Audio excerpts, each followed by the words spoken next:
मंत्री कैलाश विजयवर्गीय का बयान, माताओं को अपनी बेटियों को देना चाहिए संस्कार, हमारी बेटियां हो रही है लव जिहाद का शिकार। मध्य प्रदेश सरकार के कैबिनेट मंत्री और वरिष्ठ भाजपा नेता कैलाश विजयवर्गीय ने रविवार को अपनी विधानसभा क्षेत्र में आयोजित एक विकास कार्य कार्यक्रम के दौरान मंच से संबोधित करते हुए कहा कि सामाजिक मुद्दों पर मैं खुलकर बोलता हूं और लगातार बोलता भी रहूंगा। उन्होंने कहा है कि विशेष रूप से महिलाओं और बेटियों को लेकर मैं चिंतित भी हूं। लव जिहाद जैसे मामले लगातार सामने भी आ रहे हैं और इस पर उन्होंने अपनी तीखी प्रतिक्रिया भी दी है।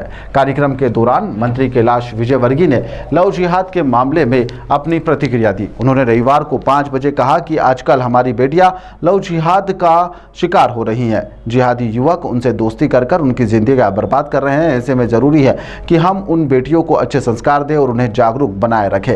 उन्होंने आगे भी कहा कि बेटियों को किसी से दोस्ती करने से पहले उस व्यक्ति और उसके परिवार के बारे में जानकारी लेना चाहिए। उन्होंने उदाहरण देते हुए अपनी विधानसभा क्षेत्र की एक युवती सोनम का भी जिक्र करा और कहा कि सोनम ने जो कुछ किया वह केवल संस्कारों की कमी का नतीजा है। उनके माता पिता को आज बिना गलती के समाज में मुंह छिपाना पड़ा है, सिर्फ इसलिए क्योंकि उन्होंने अपनी बेटी को पर्याप्त संस्कार नहीं दिए। मंत्री ने लोगों से अपील करते हुए कहा कि बेटियों को मजबूत नैतिक आधार पर और समय रहते हुए उन्हें सचेत रहना और माता पिता की जिम्मेदारी जो है वह निभाना चाहिए। उन्होंने दोहराया कि अच्छे संस्कार ही बच्चों को सही राह पर ले जाते हैं। और एक बहुत गंभीर बात बोल रहा हूँ, ये माताएं बहनें बैठी है, अपनी बेटियों को संस्कार दो। बहुत गंभीर बात है। ये लव जिहाद के नाम पर हमारे समाज के ऊपर एक बहुत बड़ा षड्यंत्र चल रहा है। हिंदू नाम से लड़के हमारी बहन बेटियों को पटाते हैं, हमारी बहन बेटियों से दोस्ती कर लेते, उसके बाद उसका जीवन बर्बाद कर देते। अपनी बेटियों को संस्कार दो जरा।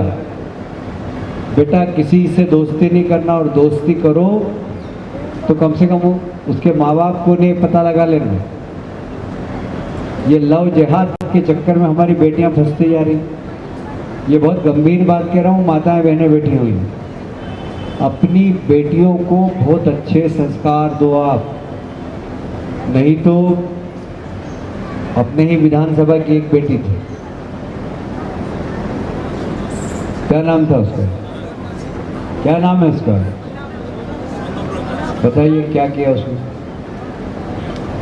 ये संस्कारों की कमी के कारण उसको बिठाओ, रामचरितमानस पढ़ने का बोलो। हम छोटे थे ना तो हमारी माँ सुबह उठते से ही चलो रामचरितमानस अर्थ सहित 10 दोहे जोर जोर से पढ़ के सुना, फिर उसके बाद 1 गिलास दूध मिलेगा, फिर भोजन करते, चल रामचरितमानस के 10 दोहे सुना जोर जोर से पढ़ के, तो उसके बाद भोजन मिलता है। रात को सोने जाते थे, नींद आती थी तो पढ़ते पढ़ते ही रामायण में गिर जाते थे, तो एक पढ़ता था पीछे से, 10 पूरे कर उसके बाद सोना। बच्चों में संस्कार अच्छे डालो। आज अच्छे संस्कार डालोगे तो आपका जीवन अच्छा रहेगा। बताइए, हमने अभी सोनम का नाम लिया, उनके माँ बाप कहीं पर मुंह दिखाने लायक हैं? उनकी क्या गलती विचार होगी?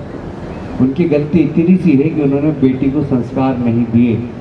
यदि संस्कार दिए होते तो आज उनको मुंह छुपाने की जरूरत नहीं पड़ती। गलत बोल रहा हूँ? और इसलिए बच्चों को अच्छे संस्कार डालो। देखिए, जहाँ समस्या वहीं निराकरण, ये हमने कार्यकर्ताओं को नारा दिया है। तत्काल समस्या का निराकरण होना चाहिए, चाहे नगर निगम की हो चाहे किसी भी विभाग की हो।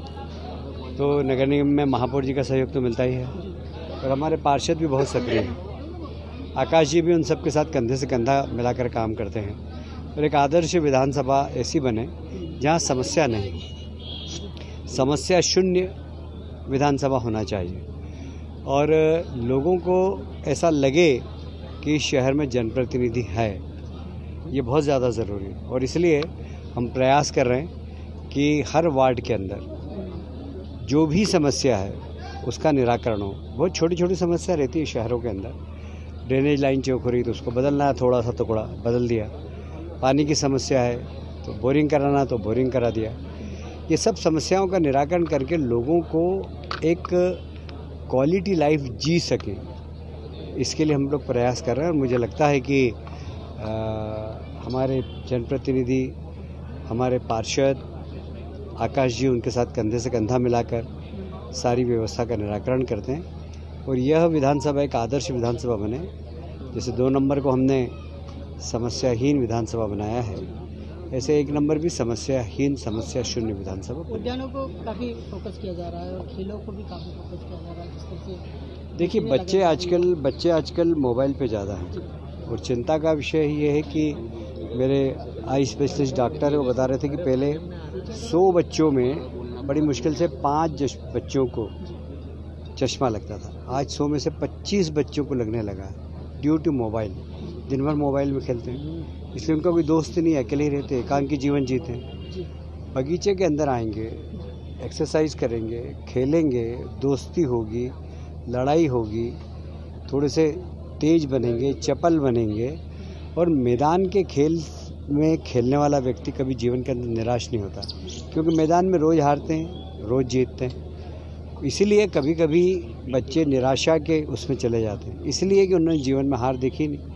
कंप्यूटर पर बैठते हैं और जीतने की कोशिश करते हैं। मैदान में जीते वो ज़िंदगी में कभी नहीं हारता और इसलिए मैदान में बच्चे खेलें। इसलिए हम सब बगीचों में बच्चों के खेलने की व्यवस्था कर रहे हैं, झूले लगा रहे हैं, एक्सरसाइज का सामान दे रहे हैं, ओपन जिम जितनी क्षेत्र क्रमांक 1 में जितनी भी बगीचे हैं सब में ओपन जिम दे रहे हैं। मैंने कार्यकर्ताओं से कहा कि अब हमारे कार्यकर्ता भी पेट बिल्कुल नहीं होना चाहिए उनका, ऐसे रोज़ एक्सरसाइज करें, वो करेंगे